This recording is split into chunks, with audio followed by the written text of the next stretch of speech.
Olá, gente, tudo bem? Eu me chamo Patrick Ricardo, sou professor de Química e nessa nossa aula faremos uma abordagem sobre número de oxidação, conhecido por aí como NOx. Bem, esse número de oxidação, ele indica a tendência que um determinado elemento químico tem de atrair elétrons quando efetua uma ligação interatômica, ou seja, uma ligação entre átomos. Existem dois tipos de ligação importantes que a gente deve saber. Na verdade, não são dois tipos, são três. Mas quando a gente pensa em NOx, eu preciso lembrar de dois tipos de ligação. Ligação iônica e ligação covalente. A ligação iônica é aquela que ocorre por transferência de elétrons. Eu tenho uma espécie doando e outra recebendo.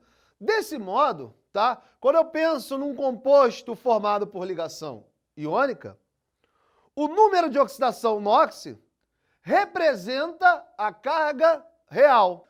Por exemplo, aqui eu tenho a representação do aglomerado iônico chamado cloreto de sódio. O sódio ele é um metal. Pelo fato dele ser um metal, ele tem a tendência de perder elétrons. Enquanto o cloro é um ametal. Ele tem a tendência de ganhar elétrons a fim de se estabilizar. Então, o que acontece? O sódio doa um elétron para o cloro. Desse modo, lá no NaCl, o sódio vai adquirir uma carga real positiva. Enquanto o cloro, como recebeu um elétron, adquire uma carga real negativa. E o que é uma ligação covalente? Uma ligação covalente é aquela que ocorre por compartilhamento de elétrons.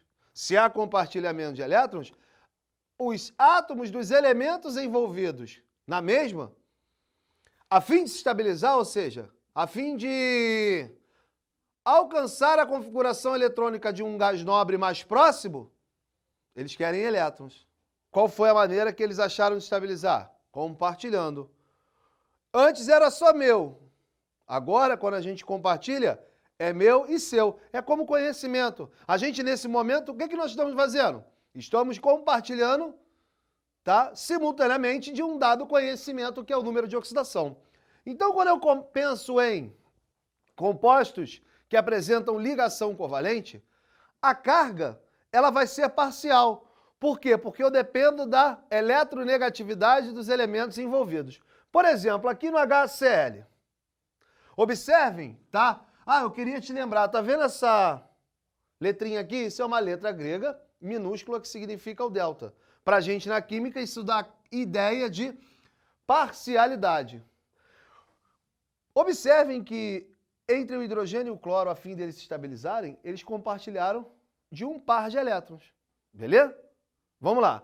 Então, por que o cloro adquire uma carga parcialmente negativa? Pelo fato de que ele é um elemento mais eletronegativo quando comparado ao hidrogênio. O que acontece?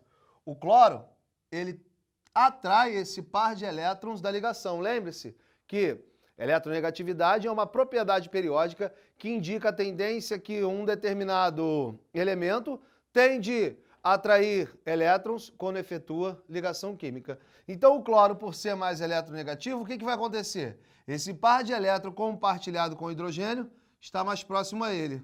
Então, ele adquire aqui uma carga parcialmente negativa. Em contrapartida, o hidrogênio adquire uma carga parcialmente positiva. Mais uma vez, para te lembrar, essa letra aqui é uma letra grega minúscula, que é o delta, beleza? Desse modo, a nuvem eletrônica ao redor do átomo de cloro vai estar mais acentuada. Por isso, mais uma vez, ele adquire uma carga parcialmente negativa e o hidrogênio uma carga parcialmente positiva. Uma coisa também que é importante falar para vocês é o seguinte, gente. De algumas regras práticas eu vou verbalizar aqui para vocês para a gente saber determinar o número de oxidação dos elementos em uma espécie química, beleza?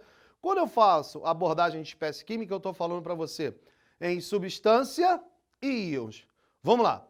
Em uma substância composta, que é uma substância composta? É aquela formada por 2 ou mais elementos químicos distintos.